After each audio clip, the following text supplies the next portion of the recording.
So that was Mike Vrabel yesterday talking about his rat comment from last Thursday night in the preseason finale. He kind of blamed it on the media, and then there was the whole kerfluffle about, do we not understand Mike Vrabel's sense of humor? Ted Johnson, you haven't had time, at least not on this show. I know you passionately called in to talk radio over the weekend. What is your take on Mike Vrabel originally saying the rat comment and what he said yesterday? Before I answer that question, I want you to what we just bumped in with Vrabel talking about rats. Good for Courtney. Coco, she kind of pressed him. He was making a joke about it, and they were all laughing, and it was funny. And then Coco didn't let it go. Nope. She asked one more kind of question, and listen to Mike's response to her second question after they had their yucks. Go ahead and play that, Stiz. So you don't have to smoke them out. No, I don't think that we'll have to smoke them out. I think we just want to be careful. Again, the information that gets transferred to the media. And again, we always want to do right by the Patriots and this football team. I think that's the most important thing. Boom. There you go. There's the answer. So if you want to know why, why was Mike upset that somebody told basically something that is so, to me, benign? Mm-hmm. It's, who cares that Jalen Polk is going on IR and getting surgery? Why is that? Why was he so upset about that information? It wasn't the information. It was the fact that it got out without him knowing or through the channels that he is kind of set up. So he's trying to keep all the information from coming out only through his guy. And that's, it hit me listening to Dan talk and Brian on Sunday that was the case. And Mike just affirmed that. But that, to me, it's, I think at the end of the day, and we flushed this out on Friday trying to talk about it. To me, it's a shot at someone in the front office, whether it's Eliot Wolf or whether it's Matt Groh. And I think if you look at it, I think Matt Groh and Eliot Wolf are taking some heat right now because their draft class, their free agent signings are all getting released. If you listen to Mike Vrabel's introductory press conference when he was hired as the head coach, he must have mentioned Eliot Wolf's name 30 times. 30 times. Oh, it was like they were best friends.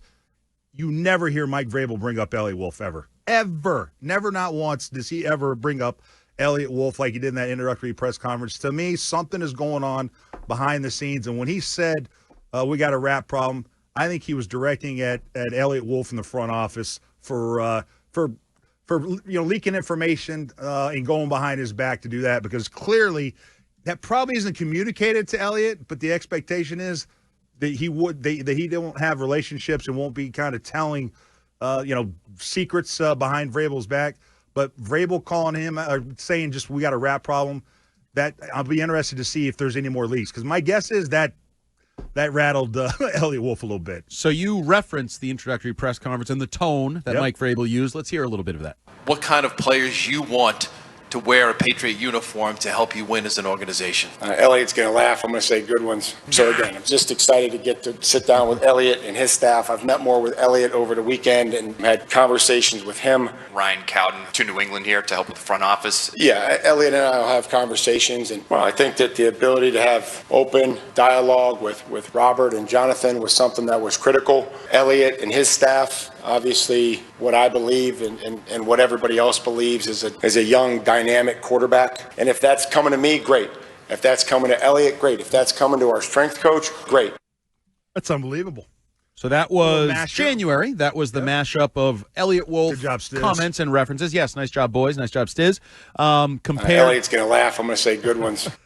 And they need more of those. Mike Vrabel has said that throughout the last few days, too. They need were more best good players. buds back in January. They were. That was early on in the relationship. It has probably evolved, and Cowden has settled in now. Stretch has settled in. Vrabel's been... Two best friends that anyone can have. But do you think Mike regrets? Because he did... you said it. He tried to laugh it off a little bit and get everybody laughing. Do you think he regrets using the word rat on Thursday night? A little bit, yes. Yeah. And do you know why? Because I don't think Mike likes to show his hand. I think Mike's the kind of guy that doesn't want you to know how he's thinking. And when you kind of see an insight into how he's thinking, he feels exposed, and he doesn't like that feeling, is my guess. And so my guess is yes, 100%. He's probably regretting he said that. Fitzy, you think this is a early sign of concern for any reason? That there is this, I don't know, the head coach, who is also the be-all, end-all, most powerful figure in the organization, not named Kraft, is calling maybe his personnel guy a rat in the media? Yeah, it's not great. I gotta be honest. Gotta be honest. Not great, Bob. Especially when, as Ted pointed out, Vrabel does strike you as a guy who wants control in any narrative, in any situation, arm wrestling, mental gymnastics, roster decisions, news slipping out. So he strikes me as the kind of guy that if something wiggles its way out of his control, he's going to be mad. That was probably a reactionary comment. And yeah, I would say if given a chance to take a mully or a breakfast ball on that, he probably would. And Greg Bedard on Twitter this morning said, you all really need to stop talking about Wolf. Vrabel, Stryker, and Cowden make the decisions and have from day one, period, end of story. Wow. Do you think that's a lesson that maybe Eliot Wolf learned on Thursday night when he got called out, kind of put in his place? Because I have heard, I said it yesterday, and I trust the person who has told me this, that technically in his contract, Eliot Wolf has final say on the roster, but I've also been told he will probably never try to exercise that control because he knows it might lead to him being ushered out of town. But it is weird. He won't be ushered. He'll just be redistributed in the organization. What does it take? The cannoli, leave the gun, or whatever? Is there a broom closet that he'll just continue to, quote, have final say from for the remainder of the season? But he is in a weird world because right now it feels like bad stuff we throw at Eliot Wolf. People because I hear him all the time. Yeah. Twitter, talk radio, whatever. Eliot Wolf, Eliot Wolf, Eliot Wolf. And then Bedard's like, why do you keep saying Wolf? It's not Wolf. It's good or bad. It's Vrabel from now on. It's Vrabel's world. And Vrabel wanted us to know it's his world by saying we got rats around here and we need to do it the right way, right? Yeah. And the interesting thing is, it's who's responsible for Eliot Wolf being here? Robert Kraft. And so there's already, a dynamic at play here where Vrabel's got to be thinking, new team, same job. Like he's got a new team, but it's the same dynamic that he was the reason he left Tennessee for, because the general manager and him didn't see eye to eye. Well, the same dynamic is already starting to reveal itself here. And that's troubling because Mike's an emotional guy. And if this season gets off to a slow start, you're going to see frustrations. So you say, comparing it for Vrabel to Tennessee, which obviously it went sideways there. A.J. Brown was at the center of some of that, whatever. Doesn't it go back further? Isn't this sort of a tale as old as time in football? Doesn't it go back to your tenure with the New England Patriots? Wasn't there a certain head coach who, if he wanted to cook the meal, wanted to shop for the groceries, and Bobby Greer and all that stuff? So there's a history of it in New England.